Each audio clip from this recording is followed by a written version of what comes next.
அனைத்துலக உயிரோடை தமிழ் ILC தமிழ் உயிரோடை தமிழில் அன்பர்களே, இலக்கின் சிந்தனை வாரந்தோறும் இடம்பெறும் இலக்கின் சிந்தனை இலக்கு இணைய இதழில் பிரசுரிக்கப்படும் ஆசிரியர் தலையங்கம் அதனுடைய விளக்கத்தை உயிரோடை தமிழ் உறவுகளுக்கு ILC தமிழ் உறவுகளுக்கு எடுத்து வரும் நிகழ்ச்சியாக இலக்கின் சிந்தனை இடம்பெறுகிறது. இந்த நிகழ்ச்சியில் எங்களோடு தமிழ் அறிஞர் மூத்த ஆய்வாளர் ஃபட்டிமா மாஸ்டர் அவர்களும் போரியல் ஆய்வாளர் அருஸ் அவர்களும் இணைந்து விளக்கத்தை உயிரோடை தமிழ் உறவுகளுக்கு எடுத்து வரும் நிகழ்ச்சியாக இலக்கின் சிந்தனை அமைகின்றது. கலையத்தில் எங்களோடு இங்கே ஃபட்டிமா மாஸ்டர் அவர்களும் போரியல் ஆய்வாளர் அருஸ் அவர்களும் இணைந்திருக்கின்றனர். வணக்கம் மாஸ்டர்களே. அனைவருக்கும் புத்தாண்டு வாழ்த்துக்களுடன் கூடிய வணக்கம் இருத்தாக.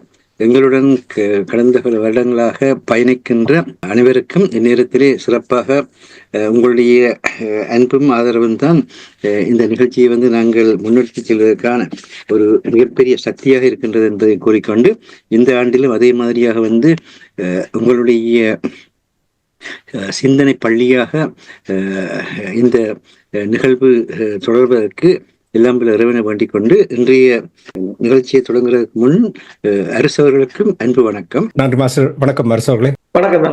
வணக்கம் மாஸ்டர். எல்லோருக்கும் புத்தாண்டு வணக்கங்க.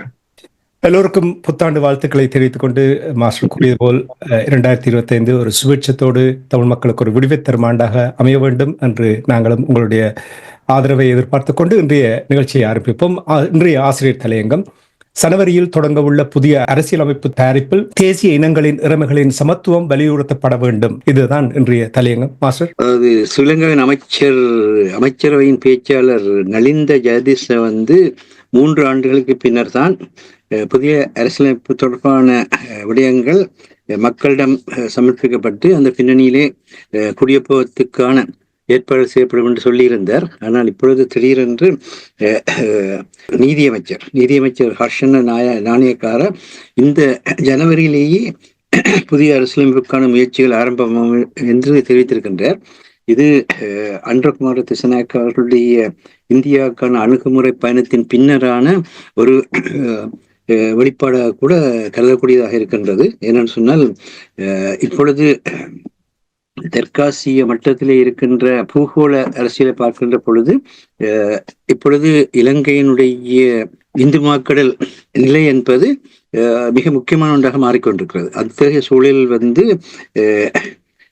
இந்தியா இலங்கையில் தன் சார்பான ஒரு இனத்துவ சமரச நிலையை தோற்றுவிப்பதற்கான ஒரு தேவை அதுக்கு ஏற்பட்டிருக்கின்றது என்பதை புரியக்கூடியதாக இருக்கின்றது. அவ்விதமாக பார்க்கின்ற பொழுது இந்த 29/12/2024 வீரகேசரி நாளிதழில் அவர்கள் எழுதிய ஆசிய தலையங்கத்தில் உடனடியாக இந்த அரசியலமைப்பு குறித்த விடயங்கள் நடைமுறைக்கு கொண்டு வரப்பட வேண்டும் என்று வலியுறுத்தி இருக்கின்றார்கள். ஏனென்றால் இப்பொழுது ஜனநாயகத்துக்கு ஊடாக பயணிக்க வேண்டும் என்று ஈழத்தமிழர்கள் அனைத்துலக நாடுகளாலும் அனைத்துலக அமைப்புகளாலும் கட்டாயப்படுத்தப்பட்டிருக்கின்ற ஒரு நிலையில் ஜனநாயகத்துக்காக பயணிக்கின்ற பொழுது நாட்டினுடைய அரசியலமைப்பு என்பது மிக முக்கியமான ஒரு பாதுகாப்பு கவசமாக மாற்றப்பட வேண்டிய தேவை இருக்கின்றது. அந்த வகையில பார்க்கின்ற பொழுதுதான் இந்த வீரேசனுடைய இந்த அரசியலமைப்பு மாற்றங்கள் உடனடியாக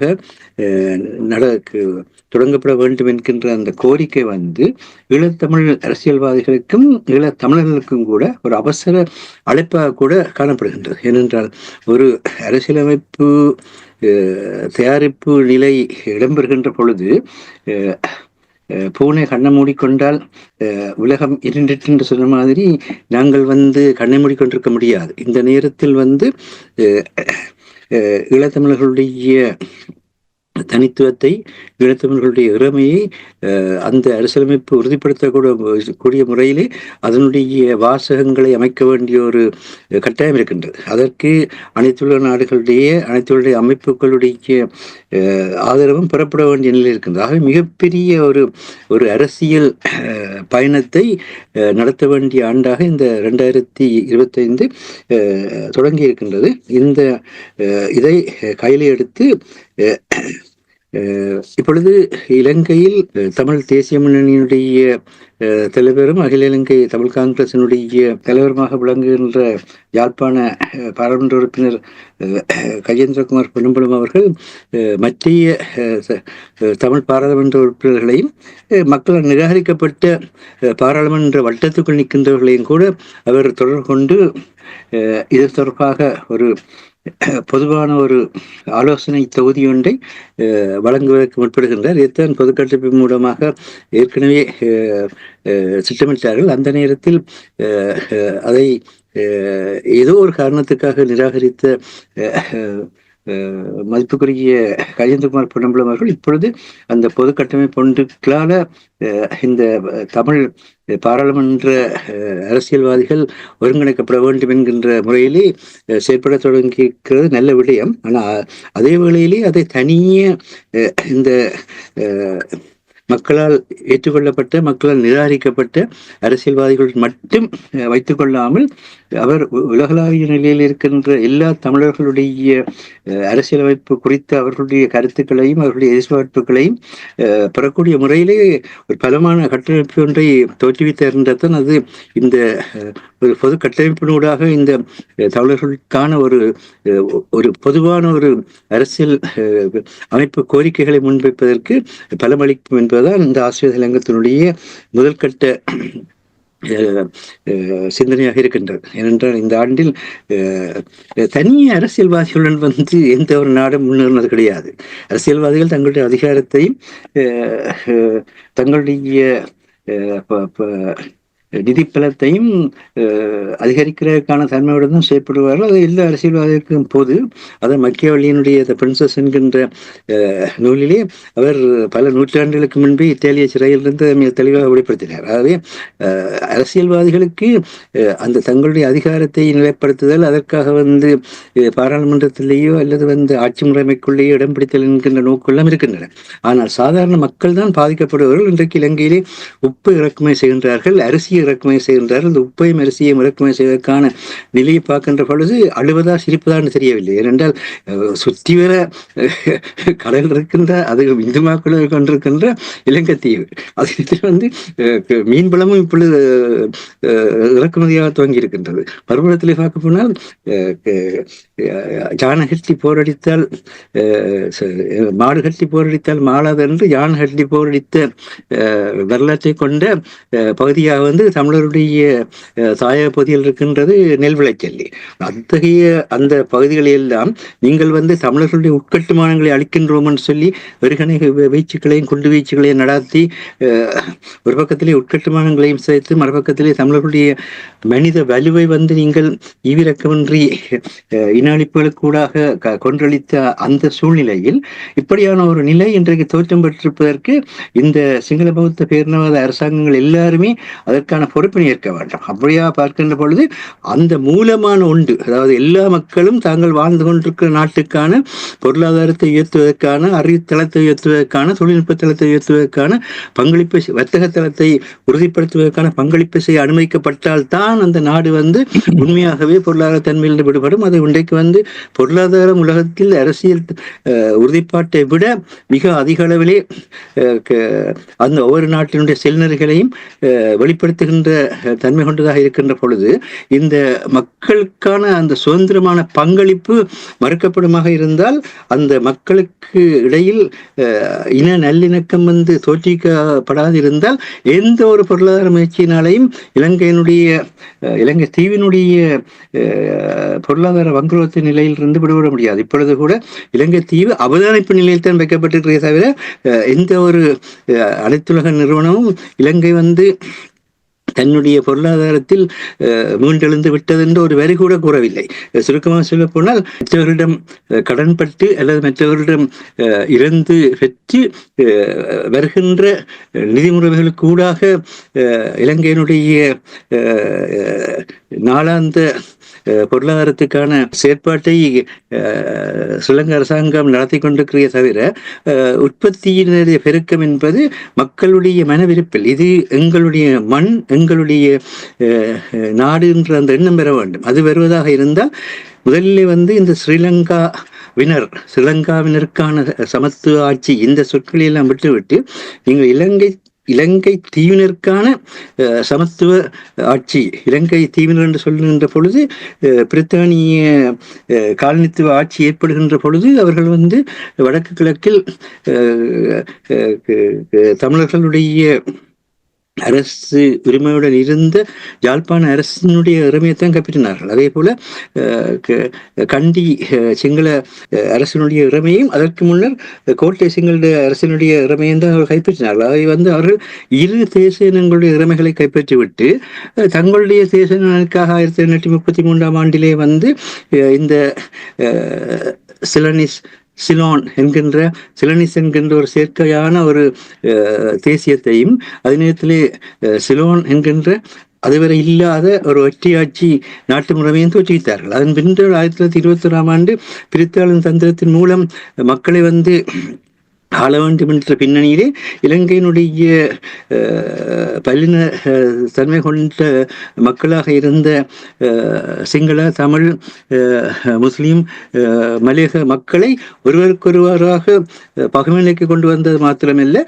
அவர்களுக்கிடையிலே மொழி, மத, பிரதேச, சாதிய வேறுபாடுகள் எல்லாம் வளர்க்கக்கூடிய முறையிலே பாராளுமன்றத்துக்கான சட்டசபைக்கான அப்பொழுது சட்டசபை இருந்தது, அந்த சட்டவாக்க சபைக்கான பிரதிநிதிகளை நியமித்து கிட்டத்தட்ட இன்றைக்கு 104 ஆண்டுகளுக்கு முன்பு இந்த இன மோதலுக்கான அந்த அரசியல் தளத்தை கட்டமைத்தார்கள். அதன் உச்சமாக 1931 ஆண்டு டொனமூர் அரசியல் திட்டத்தை நடைமுறைக்கு கொண்டு அந்த அரசியல் நடைமுறையிலே எல்லா 18 வயசுக்கு மேற்பட்ட எல்லாருக்குமான வாக்குரிமை என்பதை கொண்டு வந்ததன் மூலமாக இந்த தாங்கள் தோற்றுவித்த இந்த இன மோதுகை அரசியலை அவர்கள் பெரும்பான்மை சிறுபான்மையின அரசியலாக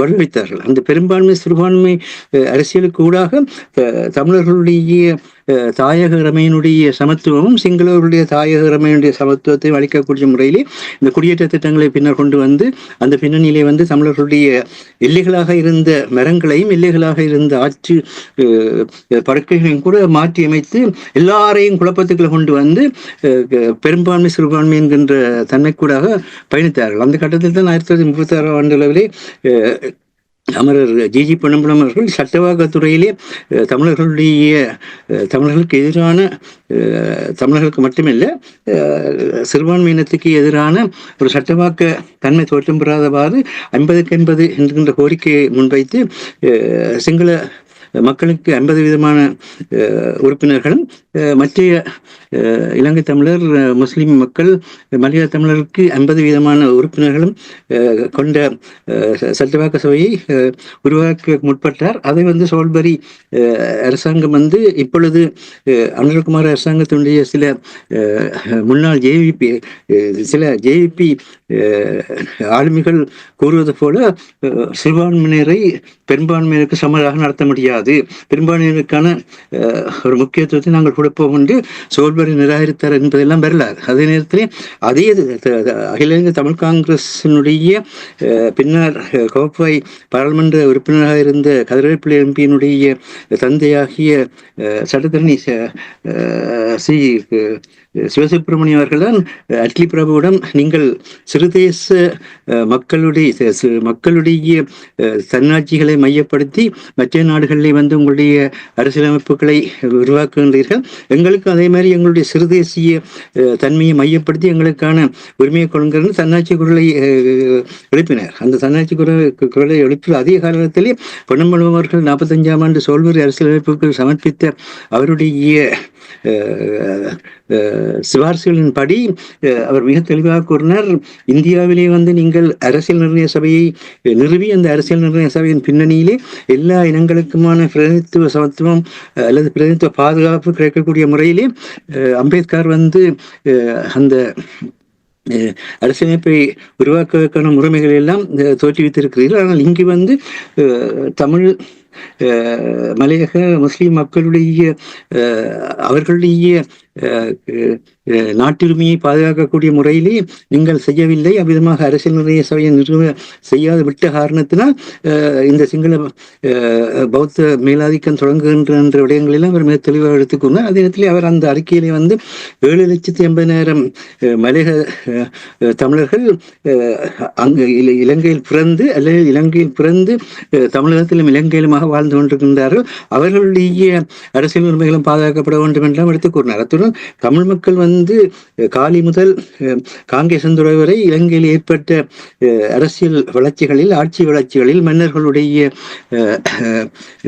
இறைமை உறுதிப்பாடுகளில் பங்களித்திருக்கிறார்களாகவே காங்கேசந்துறையிலிருந்து காலி பரியந்தம் இலங்கை தமிழர்களுக்கும் இறைமைத்தன்மை இருக்கின்றது, சிங்கள மக்களுக்கும் இறைமைத்தன்மை இருக்கின்றது. இந்த இயல்புத்தன்மையை புரிந்து கொண்டு சட்டவாக்கங்கள் செய்யப்பட வேண்டும் என்றெல்லாம் அவர் விடுத்த வேண்டுகோள் இப்பொழுது மிக முக்கியமாக சிந்திக்க வேண்டிய இருக்கு. அதன் குறிப்பாக பின்னர் குமார் பொன்னம்பலம் அவர்களும் தமிழர்களை பழங்குடி மக்கள் என்கின்ற அந்த தன்மையுடன் அவர்களுக்கான அனைத்துலக பாதுகாப்பு கிடைக்க வேண்டும் என்று சொல்லி ஐக்கிய நாடு பாதுகாப்பு சபையிலே அவர் செயலாற்றியதும், அவருடைய அரசியல் செயற்பாடுகள் பின்னணியிலே அவர் மாமனிதராக மாறியதுமான அந்த வரலாறுகள் எல்லாம் எடுத்து நோக்கின்ற பொழுது இப்பொழுது யாழ்ப்பாண பாராளுமன்ற உறுப்பினர் கஜேந்திரகுமார் பொன்னம்பலம் அவர்களுக்கு அவர் சட்டத்துறையிலும் படித்தவர் என்ற முறையில் சட்டத்துறைக்கூடாக இந்த அரசியலமைப்பை உறுதிப்படுத்த வேண்டிய மிகப்பெரிய ஒரு பாரிய பொறுப்பு அவரிடத்தில் வந்திருக்கின்றது. இந்த பொறுப்பினை அவருடைய தனிப்பட்ட அரசியல், அவருடைய கட்சி அரசியல் எல்லாத்துக்கும் மேலாக ஈழத்தமிழர்களுடைய அரசியலை சட்ட ரீதியாக உறுதிப்படுத்துகின்ற முறையிலே செயற்படுவதற்கான தன்மைகளை எல்லா மக்களும் பங்கு பெற்ற கூடிய ஒரு பொது அரசியலமைப்பு, தமிழர்களுக்கான அரசியல் அமைப்பு தேவைகளை வெளிப்படுத்தக்கூடிய ஒரு கட்டமைப்பை உருவாக்கி செயற்பட வேண்டும் என்பதுதான் இந்த ஆசிரியர் சங்கத்துடைய வேண்டுகோளாக இருக்கின்றது. ஆன காரணத்தினால்தான் தேச இனங்களின் உரிமைகளின் சமத்துவம் பேசப்பட வேண்டும். அதாவது ஜிஆர் ஜெயவர்தன 1978ஆம் ஆண்டு அரசியலமைப்பிற்கு பின்னர் இலங்கையிலே சிங்களமும் தமிழும் தேசிய மொழி என்ற ஒரு நிலை அரசியல் சாசனத்தை உறுதிப்படுத்தப்பட்டது என்பது வெளிப்படையான உண்மை. ஆனால் அந்த தேசிய மொழி என்பதில் இருந்து சிங்களவர்களும் தமிழர்களும் பேச இனங்கள் என்ற அந்த சொல்லாட்சி கொண்டு வந்தால் இலங்கையினுடைய எதிர்கால அரசியல் சிறப்பாக அமைக்க உதவும். அதே மாதிரி ஸ்ரீலங்காவினருக்கான சமத்துவ ஆட்சி என்ற விடயங்களை மேலும் தெளிவுபடுத்தக்கூடிய முறையிலே இலங்கை தீவினருக்கான சமத்துவ ஆட்சி என்ற வகையிலே அந்த அரசியல் அமைப்பை அவர்கள் கொண்டு வருவதாக இருந்தால் அது எல்லா மக்களுக்குமான பாதுகாப்பான, அமைதியான, வளர்ச்சிகள் கொண்ட ஆட்சி முறைமைகள் உருவாக்குவதற்கு உத்தரவாதம் அளிக்கும் என்பதுதான் இந்த ஆசிரியர்களுடைய அடிப்படையான ஒன்றாக இருக்கின்றது. சிறப்பு, நன்றி மாஸ்டர். அரசர்கள் உங்களிடம் வருகின்றேன். சமத்துவத்தை வலியுறுத்த வேண்டும் என்று சொன்னால் நிச்சயமாக எல்லா இனங்களிடமிருந்து சரியான செய்திகள் சேர வேண்டும். அங்கே பல இனங்கள் இருக்கின்றது. ஆனால் சமத்துவத்தை வலியுறுத்துவதாக இருந்தால் எங்களுடைய பக்கத்தில் ஒரு நிதானமான பயணம் இருக்க வேண்டும். இப்ப மாஸ்டர் கூறினார், எனக்கு கேட்டுக்கொண்டிருக்கும் பொழுது மிகவும் மகிழ்ச்சியாக இருந்தது என்றால் கஜேந்திரகுமார் பொன்னம்பலம் தொடர்பாக கூறும் பொழுது கடந்த 6 ஆண்டுகளாக நாங்கள் எல்லோருமாக கூறிக்கொண்டு வந்தது இதைத்தான். இணைந்து செயல்படுங்கள், ஒரு இணக்கப்பாட்டுக்கு வாருங்கள், ஒன்று சேர்ந்தால் தான் நாங்கள் பயணிக்க முடியும் என்ற விடயத்தை சமீபத்தில் அந்த ஒரு ஆரோக்கியமான மாற்றத்தை கஜேந்திரகுமார் பொன்னம்பலம் அவர்களுடைய அணியினூடாக பார்க்கக்கூடிய இருக்கின்றது. இந்த ஆரோக்கியமான மாற்றத்துக்கு இது ஒரு கொள்கை ரீதியான மாற்றமா அல்லது வேறு ஏதும் காரணம் இருக்கின்றதா? என்னென்று சொன்னால், இந்த நாங்கள் எங்கள் வானொலிகள் கூட பல கிட்டத்தட்ட வருடக்கணக்காகவே நாங்கள் ஒரு முன்னெச்சரிக்கையை கொடுத்திருந்தோம். அரசியலில் மக்களிடம் செல்ல வேண்டும், மக்களிடம் பிரச்சனையை புறந்தள்ளும் போது இவ்வாறான விளைவுகள் வரும் என்று. இப்ப இது ஒரு சில சமயங்களில் பிரஷர் இருக்கும் போதுதான் அந்த ஒரு மாற்றம் ஏற்படும். இது இப்போது அவர்களுக்கு மேல் கொண்டு வரப்பட்ட ஒரு அரசியல் அழுத்தம். இனிமேல் அடுத்த தேர்தலில் முற்று முழுதாக காணாமல் போய்விடுவீர்கள் என்ற ஒரு எச்சரிக்கை மணி அடிக்கப்பட்டிருக்கிறது இந்த நாடாளுமன்ற தேர்தலில். நீங்கள் பார்த்தீர்கள் என்று சொன்னால், இந்த நாடாளுமன்ற தேர்தலில் உதாரணமாக அமெரிக்கா போலதான். அமெரிக்காவை பொறுத்தவரையில் உங்களுக்கு தெரியும், டொனால்ட் ட்ரம்பின் ஆட்சி காலம் முதலில் இருந்தது.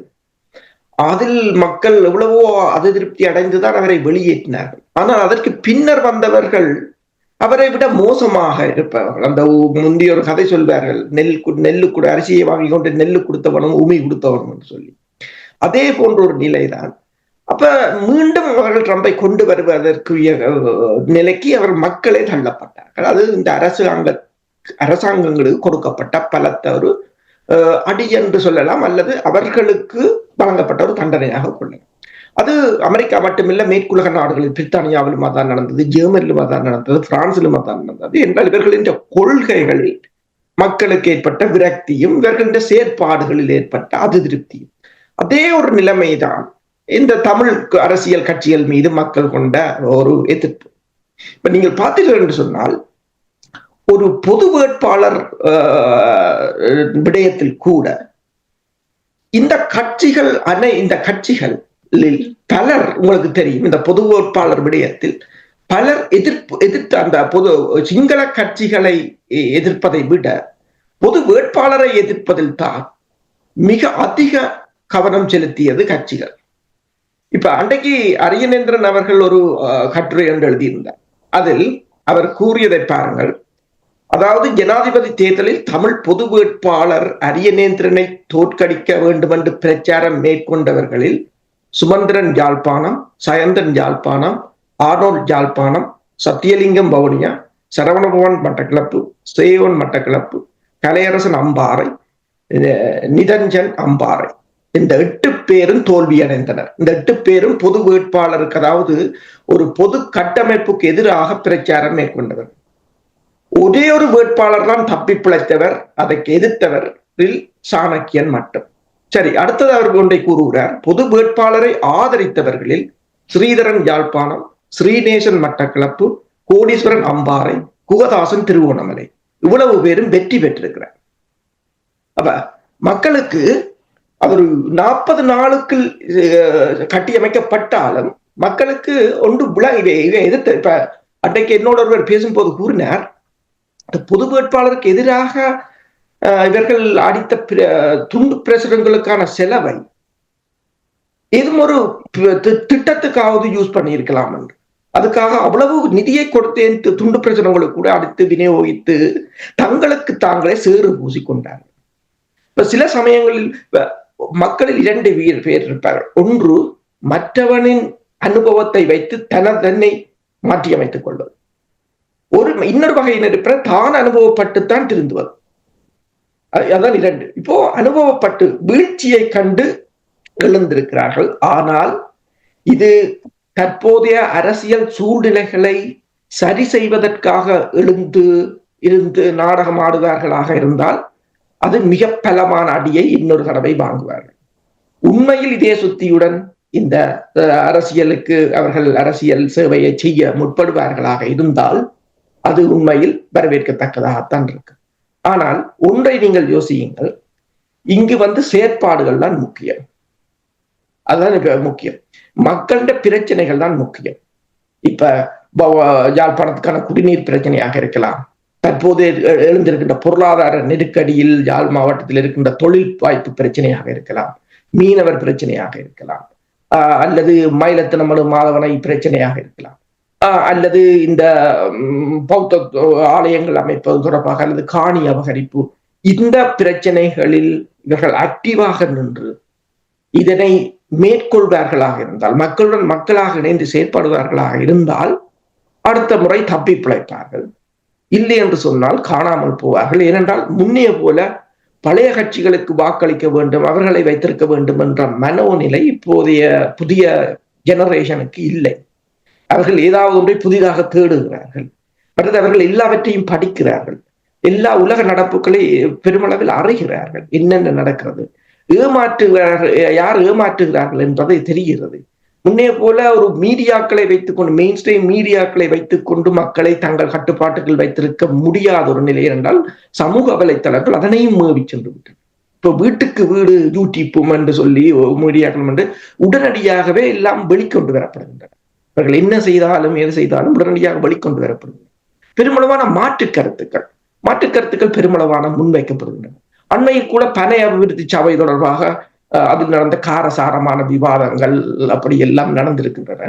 கிளிநொச்சியில் இடம்பெற்ற அபிவிருத்தி கூட்டமாக இருக்கலாம், யாழ்ப்பாணத்தில் இடம்பெற்ற கூட்டமாக இருக்கலாம். எல்லாவற்றுக்கும் இப்போது அவர்கள் தாங்கள் ஏன் நிதி திரும்பி என்பதற்கான காரணத்தை முன்வைக்க வேண்டும் என்று அறக்க பறக்க திரிகிறார்கள், ஓடி திரிகிறார்கள். அப்ப அண்மையில் எனது நண்பர் ஒருவர் யாழ்ப்பாணத்தில் இருக்கிறார், வங்கி முகாமையாளர், கிளிநொச்சியில் அபிவிருத்தி கூட்டம் ஆரம்பிப்பதற்கு முன்னரே அவர் எனக்கு ஒரு குறுஞ்செய்தி ஒன்றை அனுப்பியிருந்தார். பூநகரி பகுதி நகர அபிவிருத்திக்கு ஒதுக்கப்பட்ட 500 மில்லியன் ரூபாய்கள், கிட்டத்தட்ட 50 கோடி திரும்பி அனுப்பிவிட்டார்கள். 1% அதில் எடுக்கவில்லை. அது ஏன் அவ்வாறு அனுப்பப்பட்டது என்பது தொடர்பாக கேள்வி கேட்க போறார்கள் என்பதற்காக அதைக்கான காரணங்களை தேடி அதிகாரிகள் அங்கும் இங்கும் ஓடி திரிவதாக எழுதியிருந்தார். அவ்வளவுதான் அவர் எழுதினது. இப்போ ஓரளவு அதாவது இந்த சமூக வலைத்தளங்களின் ஊடாக மக்களுக்கு என்ன நடைபெறுகிறது, இவர்கள் என்ன செய்கிறார்கள் என்ற தகவல்கள் உடனடியாக போகின்றது. அப்ப நீங்கள் கேட்டது போல இனியும் இணைந்து செயற்படாமல் கண்மூடித்தனமாக எல்லாத்தையும் எதிர்த்து கொண்டு நின்றால் அடுத்த வரும் தேர்தல்களில் முற்று முழுதாக அடையாளம் தெரியாமல் அளிக்கப்படுவார்கள் என்பது அவர்களுக்கு இப்போது ஒன்று புரிந்துவிட்டது. உண்மையில் அது ஒரு நல்ல மாற்றம். மக்கள் தான் இந்த அதிகாரத்தை கையில் எடுக்க வேண்டும். அவர்கள் தான் இதற்கான தீர்வை அவர்களுக்கு இப்ப நாங்கள் ஊடகங்கள் என்ன செய்யலாம் என்று சொன்னால், என்ன நடைபெறுகிறது என்பதையும் ஒப்பிட்டு உலக அளவில் என்ன நடைபெறுகிறது என்பதையும் என்ன நடக்கும் என்பதையும் நாங்கள் ஏதாவது ஆய்வாக கூறலாமே தவிர, ஆனால் அதற்கு கையில் எடுத்து செயல்பாட்டுக்கு கொண்டு வரக்கூடிய சக்தி மக்களிடம் தான் இருக்கு. சிறப்பு, மிகவும் சிறப்பு. எனக்கு உங்களுடைய பதில் பிடித்திருக்கின்றன. நாங்கள் வெளிப்படையாக பேசும் பொழுதுதான் தெளிவு வரும், அந்த தெளிவினூடாக மாற்றம் பெறும். அந்த மாற்றத்தை நாங்கள் ஏற்கனவே ஓரளவுக்கு பார்க்கக்கூடிய இருக்கிறது. நன்றி மாஸ்டர். உங்களிடம் வருகின்றேன். இதற்கு முதல் நடந்த தேர்தலில் கஜேந்திரகுமார் பொன்னம்பலம் அவர்கள் வெற்றி பெற வேண்டும் என்று உயிரோடை தமிழ் வானொலியும் நிறைய நேரத்தை நாங்கள் ஒதுக்கி அது தொடர்பாக பேசியிருந்தோம். ஆனால் அந்த தேர்தல் வெற்றி பெற்ற பின்பு அவருடைய செயல்பாடுகளில் படு தோல்வி கண்டதாகத்தான் பலர் கூறிக்கொண்டு வந்தார்கள். ஆனால் உங்களுக்கு தெரியும், எவ்வளவு அழுத்தம் பிரயோகிக்கப்பட்டிருக்கின்றது. ஊடகங்கள் வாயிலாக மட்டுமில்லை, பாரிஸ் அவர்கள் கூறியது போல் சமூக வலைத்தளங்களூடாக கூட நிறைய அழுத்தங்கள் பிரயோகிக்கப்பட்டது. அப்பொழுது கூட நாங்கள் மட்டுமில்லை, நிறைய பேர் கஜேந்திரகுமார் பொன்னம்பலம் அவருடைய தலைமைத்துவம் இருக்கின்றதை அடையாளம் கண்டு சிறப்பாக கூறிக்கொண்டு வந்திருந்தார்கள். இதுவரை காலமும் அவர் எந்த ஒரு விதத்திலும் தன்னுடைய தலைமைத்துவத்தை வெளிப்படுத்தாத இந்த நேரத்தில் கஜேந்திரகுமார் எவ்வளவு பங்கை இந்த நேரத்தில், இப்ப நீங்கள் கூறினீர்கள் அரசியல் யாப்பு தொடர்பாக, அமைப்பு தொடர்பாக அது உருவாக்குவது என்றால் அதை உருவாக்கி அது எத்தனையோ கட்டங்கள் இருக்க போகுது. அவ்வளவு கட்டத்தையும் தாண்டி வருவதற்கு நான் நினைக்கிறேன் அனுரகுமார் திசாநாயக்கா ஒரு நல்ல சமங்கிகளை காட்டினாலும் கூட எவ்வளவு இலகுவாக அவர்கள் செயல்படுத்துவார்களோ எனக்கு தெரியவில்லை. என்னுடைய கேள்வி என்னவென்றால், கஜேந்திரகுமார் பொன்னம்பலம் அவர்கள் சமீபத்தில் ஸ்ரீதரன் அவர்களை சந்தித்தார், செல்வம் அடைக்கலநாதன் அவர்களை சந்தித்தார். கடந்த வாரம்தான் தமிழரசு கட்சியை புறக்கணிக்க முடியாத ஒரு கட்சியாக கஜேந்திரகுமார் பொன்னம்பலம் அவர்கள் சுட்டிக்காட்டியிருக்கிறார். இவருடைய இந்த செயல்பாடு, இவர் தன்னுடைய அவருடைய வரலாறு உங்களுக்கு பேரினார், பாட்டினார், அவர்களுடைய அரசியல் வரலாறு தெரியும். கஜேந்திரகுமார் பொன்னம்பலம் அவர்கள் தன்னுடைய தலைமைத்துவத்தை வெளிப்படுத்தி செயல்படுவதற்கான நேரம் இங்கே வந்திருக்கின்றது என்று நம்புகிறீர்களா? அனைவரையுமே பங்காளர்களாக அவர் அழைத்து செல்ல வேண்டும் என்று நீங்கள் நம்புகிறீர்களா? இப்ப நீங்கள் கூறியவாறு கஜேந்திரகுமார் பொன்னம்பலம் அவர்கள் தமிழரசு கட்சி தான் தமிழர்களுடைய ஒரு மிகப்பெரிய ஒரு ஆதார கட்சி என்ற மாதிரி பேசியிருக்கின்றார். விதமான ஒரு ஏமாற்றுத்தன்மையுடன் தான் நாங்கள் கூட தமிழரசு கட்சியினுடைய மிக பலமான செயற்பாட்டாளர்கள் தான் 65 77 வரை கூட விளங்கி இருக்கின்றோம். ஆனால் இப்பொழுதுதான் எங்களுக்கு தெரிகின்றது, அகில இலங்கை தமிழ் காங்கிரஸ் அவர் மதிப்புக்குரிய அமரர் ஜி பொன்னம்பலம் அவர்கள் ஒரு சட்டத்துறை மேதி என்ற முறையில் இந்த அனைத்துலக சட்டங்களுக்கு ஊடாக சட்டத்தின் வழியான ஒரு பாதுகாப்பை பெற வேண்டும் என்று காலத்துக்கு ஏற்ற முறையிலே செயல்பட தொடங்கினார். அதனை புரிந்து கொள்ள நிலையில் நாங்கள் எல்லோருமே நடந்தோம் என்பதுதான் வேதனையான ஒன்று. அனகரணத்தினால்தான் அந்த அகில இலங்கை தமிழ் காங்கிரசுடைய அந்த சட்டத்தின் மூலம் பாதுகாப்பு பெறுகின்ற அந்த பாரம்பரியம் இப்பொழுது மீள்கட்ட அமைக்கப்பட வேண்டிய தேவையாக இருக்கின்றது. இப்பொழுது ஒரு பலமான பாராளுமன்றத்தையும் நிறைவேற்று அதிகாரம் உள்ள அரசு தலைவரையும் கொண்டிருக்கின்ற தேசிய மக்கள் சக்தி அதனுடைய செயற்பாடுகளை சட்ட ரீதியாக நாங்கள் சந்தித்து தமிழர்களுக்கான அந்த இறைமையின் அடிப்படையிலே அவர்களுடைய தாயக தேசிய தன்னாட்சி உரிமைகளை அரசியலமைப்புக்குள் உள்வாங்கக்கூடிய வாசகங்களை கொண்டதாக இந்த அரசியலமைப்பை கொண்டு வர வேண்டிய தேவை இருக்குது. அப்படியாக உள்வாங்குகின்ற பொழுது நாட்டை பிரித்து தர சொல்லி யாருமே கேட்கவில்லை. அதாவது தமிழர்களுக்கென்று ஒரு தாயகம் இருக்கிறது, சிங்களர்களுக்கென்று ஒரு தாயகம் இருக்கின்றது. அந்த தாயகங்களுடைய அடிப்படையிலே அந்த தாயகங்கள் இரண்டும் அதற்குரிய தன்னாட்சி தனித்துவத்துடன் அந்தந்த பகுதிகளை வளர்க்கின்ற பொழுது அந்த சிங்கள தமிழ் தேசிய இனங்களுடைய கூட்டாண்மை கூடாகவும் பங்காண்மை கூடாகவும் எங்களுடன் வர்த்தகத்தின் மூலம் அளித்த அளப்பரிய பங்களிப்புகள் மூலம் இலங்கையினுடைய குடிகளாக தேர்ந்து கொண்டிருக்கின்ற முஸ்லிம் மக்களும் பெருந்தோட்டத்துறை கூடாகவும் நிதி மகாத்துவத்துக்கூடாகவும் கல்வி கூடாகவும் இலங்கையினுடைய தீவினுடைய இறைமையை உறுதிப்படுத்துவதற்கு தங்களை அர்ப்பணித்த வகையிலே இலங்கையினுடைய குடிமக்களாக வந்த மலையக தமிழர்களுடனும் இணைந்து அவர்களுடைய அரசியல் உரிமைகளையும் பேணிய நிலையிலே நாங்கள் இப்பொழுது கூட்டாண்மை பங்காண்மைக்கு வெளியே இருக்கிற அரசுகளிடம் ஓடினருடைய விளைவுதான் இன்றைக்கு அந்தந்த அரசுகள் மக்களை பற்றி பொருட்படுத்தாமல் மக்களுடைய மனித வலுவையும் நாட்டினுடைய மூல வளங்களையும் தங்களுக்குரியதாக மாற்றுவதற்கான முறைகளையும் இந்து மாக்கடலுடைய இருப்பை தங்களுடைய இந்து மாக்கடல் இராணுவ நலனுக்காக மாற்றுகின்ற தன்மைகளையும் பார்க்கின்றோம். ஆகவே இப்பொழுது நாங்கள் முதல் கூறியவாறு தான், யாராக இருந்தாலும் மக்களிடம் ஓடுங்கள். சிங்கள மக்களாக இருந்தாலும் சரி, தமிழ் மக்களாக இருந்தாலும் சரி, முஸ்லிம் மக்களாக இருந்தாலும் சரி, மலையாள தமிழ் மக்களாக இருந்தாலும் அவர்கள் தான் மக்கள். அவர்கள் அந்த தீவிலே வாழ்ந்துதான் ஆக வேண்டும். அது அவர்கள் யாரையும் அழித்து அந்த தீவை ஒரு பொழுதும் எங்களால் ஒரு பாதுகாப்பான அமைதியான வளர்ச்சியுள்ள தீர்வாக ஒரு கட்டத்திலும் யாராலுமே மாற்ற முடியாது. அதன் அடிப்படையிலே எல்லோருமே வாழ வேண்டிய அந்த மண் இன்னொருவரால் ஆக்கிரமிக்கப்படுகின்ற ஒரு நிலைக்குத்தான் செல்லும். இப்பொழுது சென்று கொண்டிருக்கிறது. இந்த அபாயகரமான நேரத்தில் தான் மீளவும் இப்ப அன்றகுமார திசனாக்காக நீங்கள் கூறிய மாதிரி அவர்களே வளர்த்துவிட்ட, அவர்கள் இடதுசாரி பின்னணியிலே வந்தவர்களாக இருக்கலாம், ஆனால் அவர்களே வளர்த்துவிட்ட தங்களுடைய அரசியல் சக்தியை பலத்தை பெறுவதற்கு அவர்களே வளர்த்துவிட்ட சிங்கள பௌத்த பேரவாதத்துக்கு சிக்கப்பட்டு கொண்டு நிற்கின்றார்கள். அவர்களாலுமே எதுவும் செய்யலாமல் நீங்கள் எடுத்து பார்த்தீங்களா இருந்தால் மத்திய சிங்கள கட்சிகள் இப்பொழுதே அவர்கள் எவ்விதமாக ஆட்சியிலிருந்து விழுத்தலாம் என்பதற்கான பலவிதமான செயற்பாடுகள் இறங்கியிருப்பதை தகவல்களும் செய்திகளும் வெளிப்படுத்துகின்றன. இவ்விதமான ஒரு சூழலில் இப்பொழுது யாரெல்லாம் இலங்கை தீவின் மக்களுடைய ஜனநாயக ரீதியான நாடாளுமன்ற உறுப்பினர்களாக இருக்கின்றீர்களோ, உங்களுக்கு எல்லாம் ஒரு பொதுவான தன்மை இருக்கின்றது. எங்கள் மக்களுடைய நல்லிணக்கத்தினூடாகத்தான், அந்த மக்களுடைய பொருளாதார கூட்டாண்மை பொருளாதார பங்காண்மை மூலமாகத்தான், அந்த மக்களுடைய மண்மையில் உள்ள கூட்டாண்மை மூலமாகத்தான் எதிர்காலத்தை கட்டியெழுப்ப வேண்டும் என்று. ஆக அந்த நேரம் விட்டது. இப்பொழுது அரசு கூறிய மாதிரி நீங்கள் அதனை செய்யாவிட்டால் மக்கள் மிக விரைவில் சர்வதேச நாடுகளினுடைய காலடியில் கிடக்க வேண்டிய தன்மை மட்டுமில்லை, இப்பொழுது கூட இலங்கையினுடைய உணவளிக்கிற ஆற்றல், இலங்கையினுடைய தொழில் வள ஆற்றல், இலங்கையினுடைய அமைதியான வாழ்வாற்றல் எல்லாம் இழக்கப்பட்டுக் கொண்டிருக்கிறது. எல்லா மக்களுக்கும், தமிழ் மக்களுக்கு மட்டுமில்லை.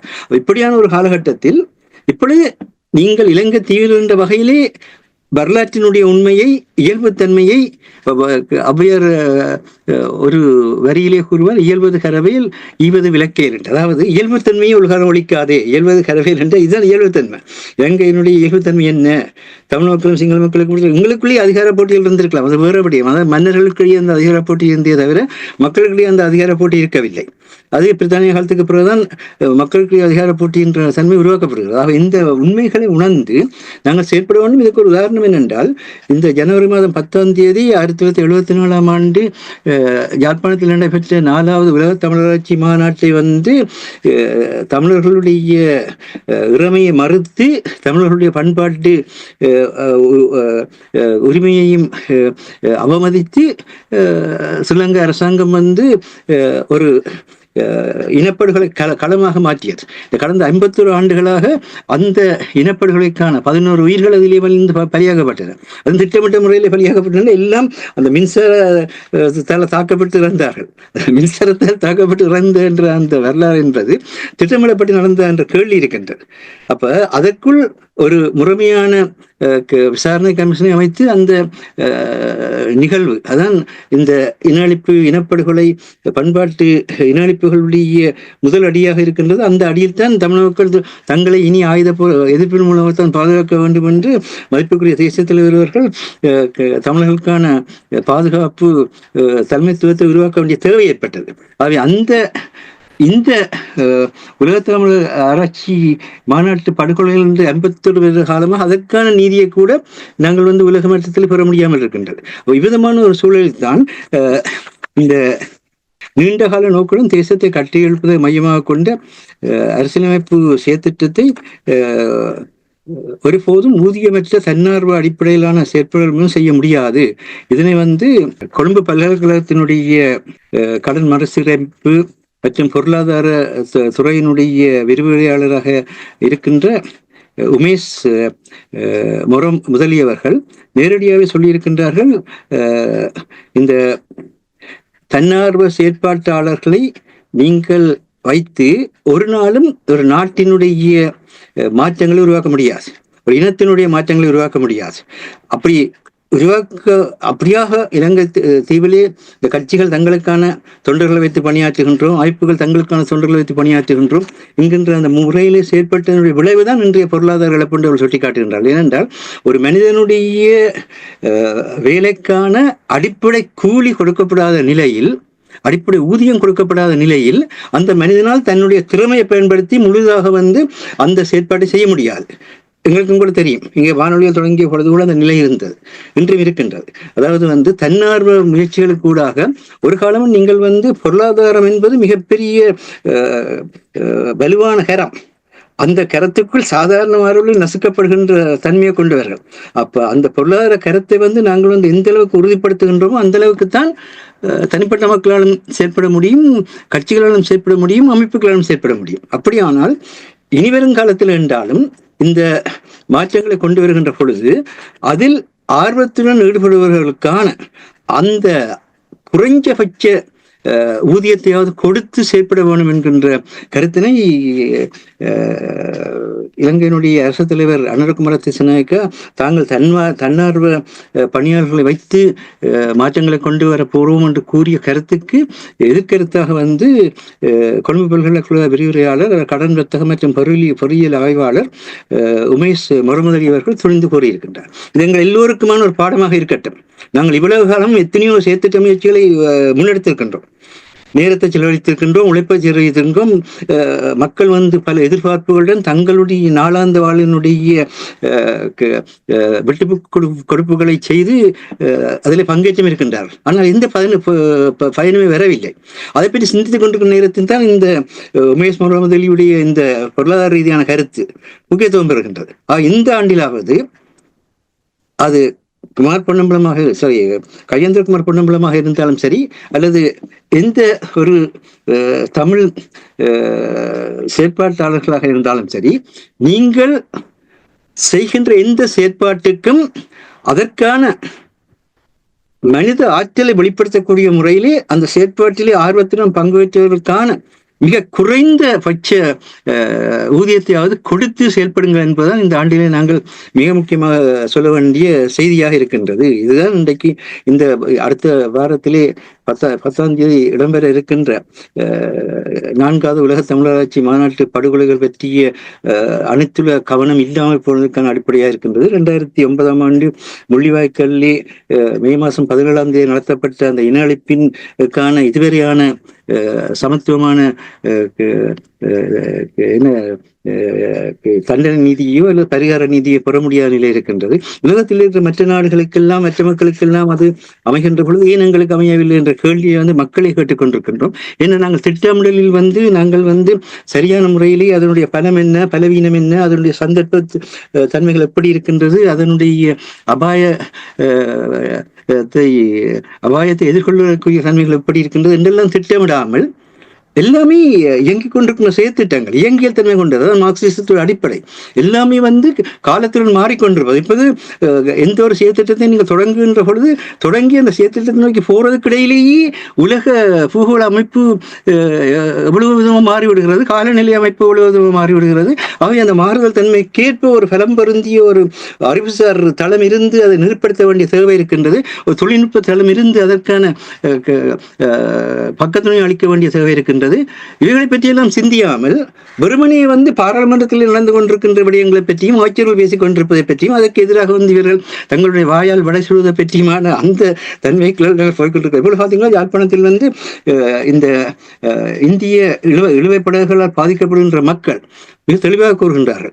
கடந்த அரசாங்கத்தில் இந்த இந்திய இழுவைப்படகுகள் வருவது குறைந்திருந்தது, நாங்கள் ஓரளவுக்கு நம்பிக்கை கொண்டிருந்தோம். ஆனால் இந்த அரசாங்கம் பதவிக்கு வந்ததன் பின்னும் அது மதிப்புக்குரிய கடத்தொழில் அமைச்சர் சந்திரசேகரன் அவர்கள் பதவியேற்றதன் பின்னர் அவருக்கும் அந்த நேரத்திலிருந்தே இதை மாற்ற வேண்டும் என்ற வெளிப்படையான கருத்தை வெளியிட்டுக் கொண்டு வந்த ஒருவர். அப்படி இருந்தும் கூட இந்த காலத்திலே அதிக அளவான இழுவைப்படகுகள் நெடுந்தீவிலிருந்து சுண்டிக்குளம் மட்டும் இருக்கின்ற பகுதிகளிலே எங்களுடைய வாழ்வாதாரத்துக்கான விலைகளை யோசிச்சு பாருங்கள். $30,000 பெறுமதியான விலைகளை அறுத்து சென்றிருக்கிறார் என்று கூறுகின்றார்கள்.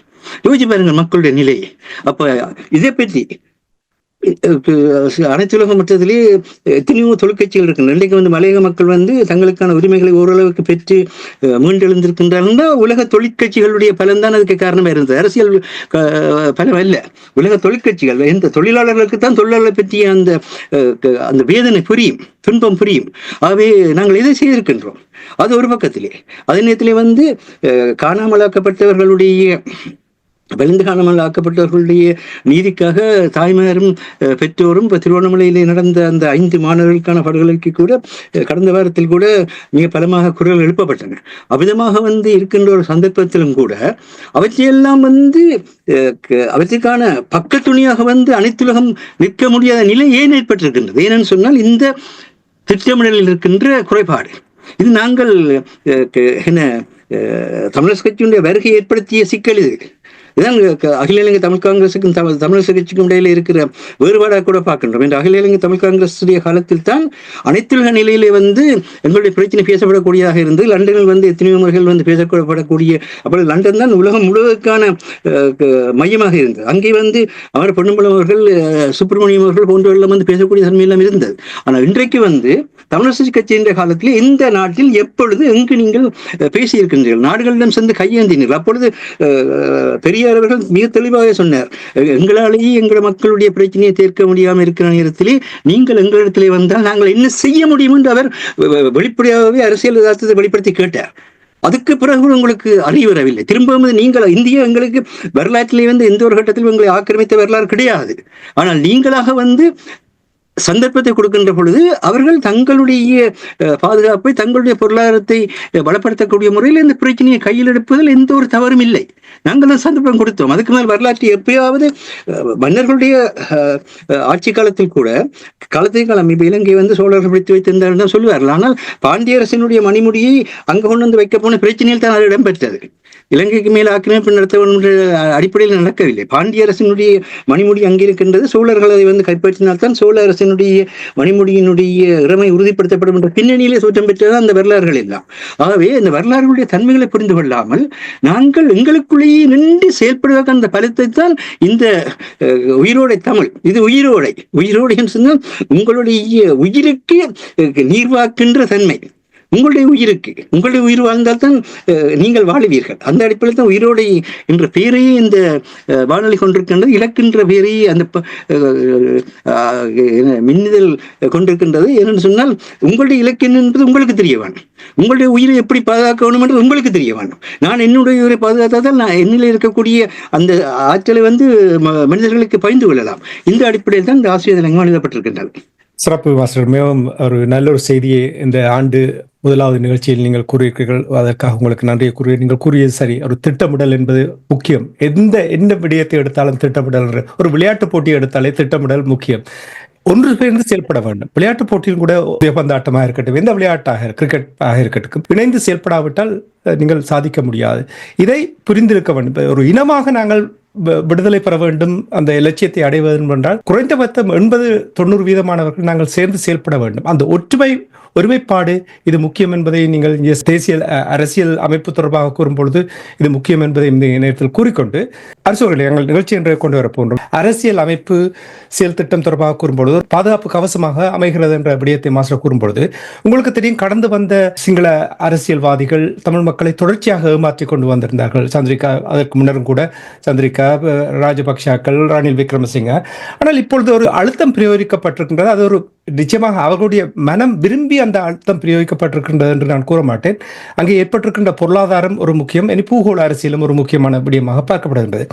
இந்த நேரத்தில் இப்ப தேசிய இனங்களுடைய உரிமைகளையும் சமத்துவத்தையும் வலியுறுத்த வேண்டுமாக இருந்தால் எவ்வாறான அழுத்தத்தை அனுரகுமார திசாநாயக்கா அவருடைய கட்சிக்கு பிரயோகிக்கலாம் நீங்கள் அவதானிக்கிறீர்கள்? நான் கேட்பதற்கு காரணம் என்னவென்றால், அரசியல் யாப்பை உருவாக்கி விட்டால் உடனடியாக அங்கே கொண்டு வந்து நடைமுறைப்படுத்த போவதில்லை. இதற்கு எத்தனையோ கட்டங்கள் இருக்க போகின்றது.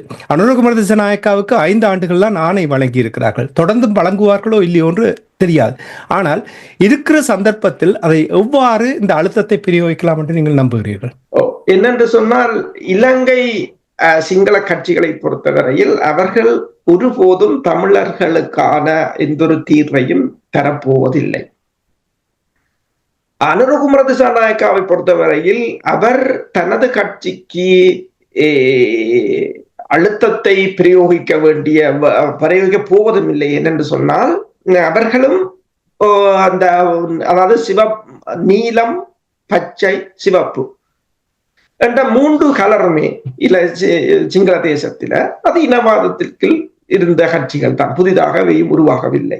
ஆனால் சிங்கள மக்களை பொறுத்தவரையில் சிங்கள மக்கள் இந்த மாறிவந்த பூகோள அரசியலின் விளைவுகளை வடிவாக உள்வாங்கி அதனை தங்களுக்கு சார்பாக பயன்படுத்தி கொண்டனர். அவ்வளவுதான்.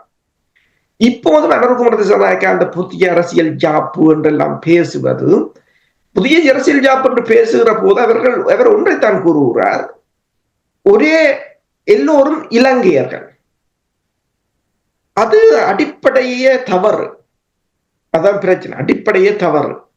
அப்ப அடிப்படையை தவறாக ஒரு எல்லோரும் இலங்கையர் என்ற போர்வையில் உருவாக்கப்படுகின்ற அரசியல் ஜாப்பு வெற்றி பெறும் என்று யாராவது அதை நாங்கள் முதலிலே நிராகரித்து விடலாம். ஒரு நாட்டுக்குள் பல இனங்கள் இருக்கின்றன. அந்த இனங்களின் இறமைகளை நீங்கள் அங்கீகரித்து பிற்பாடு நீங்கள் இலங்கையை பற்றி பேசுங்கள். அதுதான் முக்கியமானது. இப்ப இந்தியாவில் இதுக்கு இந்தியாவும் ஆதரிக்குது என்று சொன்னால், இந்தியாவில் பிறகு மாநிலங்களுக்கு முதலமைச்சர்கள் இருக்கிறார்கள், பிறகு வெவ்வேறு மொழிகள் இருக்கின்றன. எல்லோரும் உங்கள் மொழிகளை விட்டு ஹிந்தியை பேசுங்கள். இப்ப நீங்கள் ஒரு முன்னுதாரணமாக இருந்தீர்கள் என்றால், எல்லோரும் ஒரே இந்தியர்கள் என்று சொல்லி நீங்கள் எல்லா முதலமைச்சர்களையும் விட்டுட்டு மோடிக்கு பின்னால போனீர்கள் என்று சொன்னால் அதை மற்ற நாடுகள் பின்பற்றலாம். நீங்கள் உங்களுக்கு ஒரு நீதியை வைத்துக் கொண்டு இன்னொரு நீதியை காண முடியாது. இப்ப அவர் கிளீன் ஸ்ரீலங்கா என்று கூறுவதும், அதாவது அதில் 2 விடயங்களைத்தான், டிஜிட்டல் எக்கானமி என்று சொல்றது ஒன்று, இரண்டாவது என்னென்று சொன்னால் அதாவது வறுமையை ஒழிக்கிறது. அதற்கு எல்லோரும் ஒன்றுபடுங்கள். சரி, அது வடக்கு தமிழர் தாயகத்திலும் இருக்கின்றது, சிங்கள தேசத்திலும் இருக்கு. ஆனால் இலங்கை அரசு 2ஐயும் சமமாக பார்ப்பது இல்லை. இப்ப நீங்கள் பார்த்தீங்கன்னு சொன்னால், மாஸ்டர் கூறியது போலதான், உப்பளம் இருக்கின்றது, கடல் வளம் சூழ்ந்த நாடு, சரி, கடல் வளம் சூழ்நாடு, டெம்பரேச்சர் விண்டர் சமரண்டுக்கு லோவா இருந்தாலும் பரவாயில்ல, வெப்பத்துல உப்ப செய்யலாது. அங்க டெம்பரேச்சரோ சரியான ஹாய், ஏற்கனவே உப்பளம் இருந்தது. சரி, இப்ப நீங்கள் பாருங்கள், கந்தளாயில இருந்து சீனி தொழிற்சாலை, முல்லைத்தீவுல இருந்த ஓட்டு தொழிற்சாலை, பரந்தன் கெமிக்கல் ஃபேக்டரி, ஆனரவு உப்பளம், Kankesanthurai cement factory, milk white சவுகாரா ஃபேக்டரி, ஏதாவது இருக்கா இப்ப பாருங்க, ஏதாவது இயங்குதாண்டு பாருங்க. இப்ப தொழிற்பேட்டைகளை எங்கு அமைக்கிறீர்கள்? தென்னிலங்கையில் அமைக்கிறீர்கள். அப்ப இது ஒன்று இலங்கை அரசு திட்டமிட்டு செய்கின்றது. இரண்டாவது, அதனை மீறி இந்த மக்களுக்கு இவ்வாறான தொழிற்பேட்டைகளை அமைத்து மக்களின் வாழ்க்கை தரத்தை உயர்த்துவதில் எங்கள் அரசியல்வாதிகள், அமைப்புகள், பொது அமைப்புகள் அனைத்தும் தவறிழைத்ததை தான் சுட்டிக்காட்ட, எதிர்கால சந்ததியை ஒரு பிச்சைக்கார சமூகமாக வளர்த்தது. நாங்கள் கடந்த வாரம் பார்த்திருந்தோம்.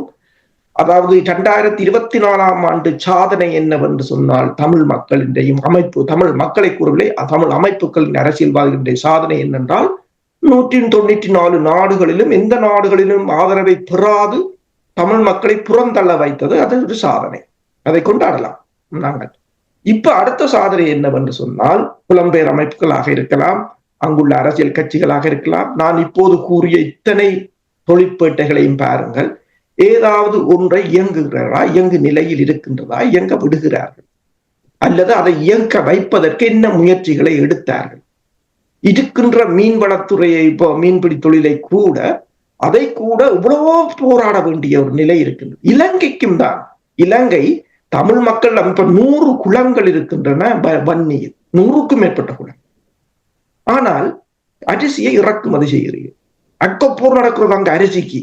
பால் சோறு பொங்குறதுக்கு அரிசி இல்லையா என்று யாரோ எழுதிட்டாங்களாம் எங்க தென்னிலங்கையில. அங்கேயும் இப்ப சரியான பிரச்சனை. அப்ப அன்றுகும்பத்திசனாக்கா கட்சி நடத்தும் போது இருந்த பிரச்சனையை விட அரசு தலைவராக வந்த பிறகு அவருக்கு பிரச்சனை கேட்டு. இப்ப இரண்டால் ஒன்றை கூறுகிறார் அப்படிங்க பாருங்கள். ஊழல் பணத்தை கொண்டு வருவேன், ஊழலை ஒழிப்பேன், மது, அதாவது இந்த பார்களுக்கு தவறான முறையில் லைசன்ஸ் செய்தால், அதனை செய்திருந்தால், லைசன்ஸ் கொடுத்திருந்தால் அதனை தடுப்பேன். ஆனால் இதுவரையில் ஒன்றும் நடக்கவில்லை. ஒரு பார் லைசன்ஸும் கேன்சல் பண்ணப்படவில்லை. ஊழல் செய்த ஒருவர் தண்டிக்கப்படவில்லை. ஊழல் செய்த ஒரு சதம் வங்கி கணக்குக்கு வரவில்லை. கட்சியில் இருந்து கதைப்பது வேறு, அரசாங்கத்துக்குள் வந்து விட்டால் வேறு. இப்போது அமைச்சர் என்ன சொல்லுகிறார்? அனுரகும்பதிசனகன் அமைச்சர் என்ன சொல்லுகிறார்? இந்த அதிகாரிகளை வைத்துக் கொண்டு வேலை செய்ய முடியாது. வடக்கு ஆளுநர் என்ன சொல்லுகிறார்? அதிகாரிகளாய் வைத்து வேலை செய்வதே தனக்கு சவாலான விடயம். ரெட்டை தூக்கி பார்த்தால் இப்ப சிஸ்டம் எங்க இருக்கிறது? ஊழலுக்குள் ஊறி போன அதிகாரிகள். இப்ப ஒன்றை கூறுகிறார், அண்மையில் ப்ரொஃபசர் கணேசலிங்கம் அவர்கள் கூறியிருந்தார். இந்த டிஜிட்டல் முறையில பார்க்கிங் சார்ஜை கொழும்பு மாநகர சபை அறிமுகப்படுத்தி இருந்தது. அது இலகுவாக போனில் நீங்கள் பே பண்ணி போட்டு சார்ஜ் பண்ணிட்டு வாகனங்களை நிறுத்திட்டு போகலாம். அது நல்ல வருமானம். ஆனால் அதை நிறுத்தி விட்டார்களாம். என்னென்று சொன்னால், அந்த சிஸ்டத்தை இயங்க விடுகிறார்கள் இல்லை சிலர். இப்ப இவர்களுக்கு மாற்ற வேண்டிய நிலைமை பெருமளவில் இருக்கின்றன. இப்ப சிஸ்டம் அரசியல்வாதிகளை மாற்றுவார்கள் மக்கள், ஆனால் அதிகாரிகளை எவ்வாறு மாற்று? இப்ப தொல்லியல் திணைக்களத்தை பாருங்கள்.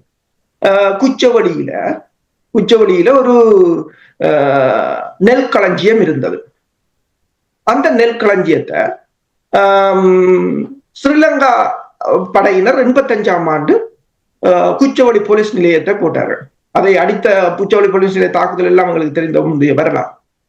பின்னர் கடந்த வருடம் அதை அகற்றி விட்டார்கள். அப்ப சரி, இனி விவசாய நெல் களஞ்சியங்களை செய்து விவசாயத்தை ஆரம்பிக்கலாம் என்றால், அதை தொல்லியல் திணைக்களம் இப்போது குத்தி இருக்கிறதாம். அது தொல்லியல் திணைக்களத்துக்கு சொந்தமானது. சரி, 4 ஏக்கர் தான் தொல்லியல் திணைக்களத்துக்கு கொடுக்கலாம் என்று பார்த்தா, இல்லையா 40 ஏக்கர் வேணுமா? இப்ப இலங்கை முழுக்க தொல்லியலா தான் போகுது. இப்ப என்ன பிரச்சனைன்னு சொன்னால், வேறுமா அப்படியே குடியொழும்பி இன்னொரு வேற ஏதாவது ஒரு நாட்டுக்கு போக வேண்டிய ஒரு நிலையாத்தான் தொல்லியல் திணைக்களம். யார்? அதிகாரிகள். இந்த அதிகாரிகள் மீது இப்ப பாருங்கள், ஜோர்ஜியாவின் போராட்டம் நடக்கின்றது. அந்த போராட்டத்தை அடக்குகின்ற அதிகாரிகள் மீது தாங்கள் தடைகளை போட போவதாக கூறுகிறது ஜெர்மன் அரசு. இப்ப இவ்வாறு இந்த சிஸ்டத்தை மாற்ற வேண்டிய ஒரு நிலை இருக்கின்றது. நன்றி அரசோகளே. மாஸ்டர், மிகவும் சுருக்கமாக 1 நிமிடம் மட்டுமே இருக்கின்றது. இப்ப இந்த அனுராக் குமாரதிசநாயக்கவே ஒரு புதிய சேலஞ்சஸ், அவருக்கு அழுத்தம் பிரயோகிக்கப்பட்டிருக்கிறது என்றால் பொருளாதார நெருக்கடி. 30,000 தொன் உப்பே இறக்குமதி செய்ய வேண்டிய அளவுக்கு கொண்டு வந்து விட்டிருக்கிறார்கள் அந்த நாட்டை. அனுராக் குமாரதிசநாயக்க இவ்வாறான ஒரு அழுத்தம் இருக்கின்ற நேரத்தில் ஏனையவர்கள் எவ்வாறு அழுத்தத்தை பிரயோகிக்கலாம்? இந்த அரசியல் அமைப்பு தொடர்பாக சரியான தீர்வை கொண்டு இருக்கும். மிகவும் சுருக்கமாக கூற வேண்டும். அதாவது அது சுருக்கமான விஷயம் என்னென்றால், இலங்கை எந்தெந்த நாடுகளிடம் கடன் பட்டிருக்கின்றதோ அத்தனை நாடுகளும் தங்களுக்கு சாதகமாக மூலவளத்தையும் மனித வலுவையும் பெறக்கூடிய முறையிலே அன்று குமாரதிசநாயக்காவுடைய ஆட்சியை ஆட்டிப்படுத்திக் கொண்டிருக்கின்றார்கள். அதே நேரத்திலே இப்பொழுது சீனாவுக்கு அனுராக் குமாரதிசநாயக்கா அவர்கள் விஜயம் செய்கின்ற பொழுது சீனா நேரடியாக சொல்லியிருக்கின்றது, நீங்கள் முக்கியமானது என்று சொல்கின்ற ஒரு திட்டத்தை நாங்கள் எங்களுடைய சொந்த செலவிலேயே நாங்கள் நிறைவேற்றி வைக்கிறோம் என்று சொல்லியிருக்கின்றார்கள். அதனால அவர்களுக்கான பக்க ஆதரவுகளும் கூட இருக்கின்றன. முற்றுமுழுதாக ஒரு உலகத்தினுடைய ஒரு பக்க அரசியலால் அவர்களை கட்டுப்படுத்த முடியாத நிலையும் இருப்பதும் வெளிப்படையாக இருக்கின்றது. இந்த நேரத்தில் எங்களுடைய தன்னாட்சி உரிமையை குரலை நாங்கள் வெளிப்படுத்த வேண்டிய தேவை இருக்கின்றது. அதை மாற்றங்கள் நல்ல முறையில் அமைகின்றன என்பதற்கு தன்னாட்சி குரலை வெளிப்படுத்தக்கூடிய முறையிலே எதிர்வரும் ஸ்ரீலங்காவினுடைய சுதந்திர தினத்தன்று பிப்ரவரி 4 அன்று லண்டனிலே தமிழர் ஒருங்கிணைப்பு குழு தன்னாட்சி உரிமை குரல் என்கின்ற அந்த தலைப்பிலே ஸ்ரீலங்கா தூதரகத்துக்கு முன்னால் இருந்து பிரித்தானிய பிரதமருடைய அலுவலகம் வரை ஒரு பேரணியை ஒழுங்கு செய்திருக்கின்றார்கள். அதில் எல்லோரையும் தேசிய தன்மையுடன் எல்லோரும் அதில் ஈடுபடக்கூடிய முறையிலே அவர்களும் வழிமுறைகளை கையாள வேண்டும். எல்லா லண்டனில் இருக்கின்ற தமிழர்களும் எங்களுக்குள்ளே இருக்கக்கூடிய அரசியல் வேறுபாடுகளை கடந்து எல்லோருமாக இணைந்து அந்த நேரத்திலே தேசத்தினுடைய குரலாக இந்த தன்னாட்சி கோரிக்கை இருக்கின்றது என்பதை அதற்கு வித்திட்ட பிரித்தானியாவுக்கு எடுத்துச் சொல்ல வேண்டிய ஒரு கடமை கூட இருக்கின்றது. அதே மாதிரி இப்பொழுது யாழ்ப்பாண பாராளுமன்ற உறுப்பினர் கஜேந்திரகுமார் பொன்னம்பலம் அவர்கள் தொடங்கி இருக்கின்ற இந்த முயற்சியிலே தயவு செய்து சிதைந்து செய்து கொண்டிருக்கின்ற தமிழரசு கட்சியை நீங்கள் தமிழ் மக்களுடைய தலையாய கட்சி என்ற அந்த ஒரு மாயையை நீங்களும் அதற்குள் சிக்கி மாயாமல் எல்லா தமிழ் மக்களையும் வழிப்படுத்தக்கூடிய சட்ட மரபணு உங்களில் இருக்கின்றது. உங்கள் பேரனுடைய சட்ட மரபணு இருக்கின்றது, உங்களுடைய தந்தையுடைய சட்ட மரபணு இருக்கின்றது. நீங்கள் இங்கே லண்டன் சயாசிலே சட்ட படிப்பு படித்தவர்கள். ஆகவே இருக்கின்ற ஆற்றல்களை உள்ளது சிறத்தல் என்பது தொல்காப்பியத்தினுடைய தன்மை. முறைமையில் சிறத்தல் என்பது அடுத்த தன்மை. நல்லது கெட்டதை பற்றியெல்லாம் தொல்காப்பியம் பேசவில்லை. உள்ளது சிறத்தல், உள்ளதை உங்களுக்கு அந்த தன்மை இருக்கின்றது, உங்களுடைய சட்டத்தன்மையை பயன்படுத்துங்கள். அதே நேரத்தில் முடிந்து போன அரசியல் தீர்வு ஒன்றை பற்றியும் பேசாதீர்கள்.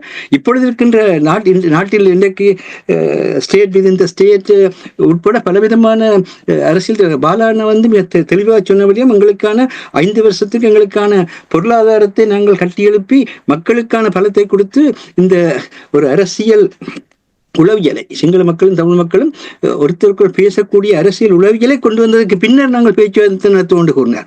அந்த தன்மைகளை வைத்துக் கொண்டு இப்பொழுது அரசு அவர்கள் எங்களுடைய பகுதியில் இருந்த தொழிற்சாலைகளை பற்றி பேசினார். இந்த தொழிற்சாலைகள் அமரர் ஜிஜே பொன்னம்பலம் தான் கொண்டு வரப்பட்டது. தமிழரசு கட்சியினால் ஒரு தொழிற்சாலை கூட கொண்டு வரப்படவில்லை. தமிழரசு கட்சியினால் அனைத்து உலகத்திலும் எங்களுடைய பிரச்சனை ஒரு நிமிஷம் கூட பேசப்படவில்லை. அவ்விதமான நிலையிலே அகில இலங்கை தமிழ் காங்கிரஸ் 80வது ஆண்டை கொண்டாடி கொண்டிருக்கிற நேரத்திலே உங்களுடைய அந்த அரசியல் பாரம்பரியத்தினுடைய வலிமையை வெளிப்படுத்துங்கள். அது மக்களுக்கான முறையில் இருந்ததையும் அதற்கு எதிராக இருந்த தன்மைகளையும் நீங்கள் கையில் எடுத்து அதை மாற்றக்கூடிய முறையில் செயற்படுங்கள். இதற்கான தன்மைகள் போகும்போது தயவு செய்து இங்கென்றாலும் சரி அங்கென்றாலும் சரி இந்த அரசியல் கருத்து வேறுபாடு எல்லாம் மறந்து எல்லா ஈழத்தமிழர்களும் பங்கு பெற்றக்கூடிய ஒரு பெரிய தேசிய அமைப்பாக இந்த ஈழத்தமிழர்களையும் உலகெங்கும் இருக்கிற தமிழர்களையும் நீங்கள் எல்லோரும் உள்வாங்குகின்ற பொழுதுதான் இந்த பிரச்சனைக்கான தீர்வு வரும் என்பதுதான் உங்களுடைய கருத்தாக இருக்கின்றது. சிறப்பு, மிகவும் சிறப்பாக இன்றைய இலக்கின் சிந்தனையில் உங்களுடைய கருத்துக்கள் அமைந்திருந்தது. என்ன ஒரு சிறிய விடயத்தை கூறிக்கொண்ட நிகழ்ச்சி என்றே கொண்டுள்ளலாம். இந்தியாவிலிருந்து சுற்றுலா பயணத்தில் சென்ற தமிழ் அன்பர் ஒருவரோடு உரையாடும் பொழுது கூறியிருந்தார், இப்பொழுது எங்களுக்கு புரிகிறது தமிழர் தாயத்தில் ஏன் இவ்வாறான நிலைமை, எந்த ஒரு விதத்திலும் அங்கே அபிவிருத்தி இல்லை என்பதை சுட்டி காட்டுகின்றது. அந்த மக்களுடைய வாழ்க்கை தரத்தை பார்க்கும் பொழுது சுட்டி காட்டப்படுகின்றது. வெளியிலிருந்து ஒருவர் பார்க்கும் பொழுதுதான் உண்மையான நிலைமை தெரிகின்றது. இங்கே நாங்கள் ஒரு நல்ல நிலையை ஏற்படுத்த வேண்டும், சுபிட்சத்தை ஏற்படுத்த வேண்டுமாக இருந்தால் தமிழர் தாயத்தில் ஒன்றிணைந்து செயல்படுவதே ஒரே ஒரு ஒரு வழி என்பதை கூறிக்கொண்டு இறைமை என்பதற்கு ஒருமைப்பாடுதான் எந்த நாட்டிலும் நிபந்தனை. ஆக இந்த ஒருமைப்பாட்டை ஏற்படுத்தினால் இறைமை தானாகவே முழு என்பதையும் நாங்கள் இடத்துல கூறுகின்றோம். அந்த சிந்தனையோடு இன்றைய இலக்கின் சிந்தனை நிகழ்ச்சியை கொண்டு வரும். நிகழ்ச்சியில் இணைந்து பங்களித்த தமிழ் அறிஞர் மூத்த ஆய்வாளர் ஃபெட்மார் மாஸ்டர் அவர்களுக்கும் பொறியியல் ஆய்வாளர் அரசு அவர்களுக்கும் நன்றியை கூறிக்கொண்டு தனாஞானி இந்த நிகழ்ச்சியை கொண்டு வருகின்றேன். நன்றி வணக்கம் மாஸ்டர். நன்றி வணக்கம் அரசு அவர்களே. நன்றி வணக்கம். எமது பார்வையாளர்களுக்கு வணக்கம். மக்களின் குரலாய் ஓங்கி ஒலிக்கும் இலக்கு மின்னிதழ் மற்றும் உயிரோடை தமிழ் வானொலி ஆகிய இவ்விரு ஊடகங்களும் உங்களைப் போன்ற எமது நேயர்கள் நண்பர்களின் ஆதரவிலேயே இயங்கி வருகின்றன. மிக குறைந்த வளங்களுடன் பல இடர்கள் மற்றும் தடைகளை தாண்டி பயணிக்கும் எமது ஊடகங்களின் பணிகள் மேலும் வளர உங்களால் முடிந்த நிதி உதவியை வழங்கி இன்னும் காத்திரமான செயற்பாடுகளை முன்னெடுக்க உதவுமாறு மிகவும் பணிவன்புடன் வேண்டி நிற்கின்றோம். உங்கள் பங்களிப்பு உங்களின் உரிமை குரலாய் ஓங்கி ஒலிக்கும். நன்றி.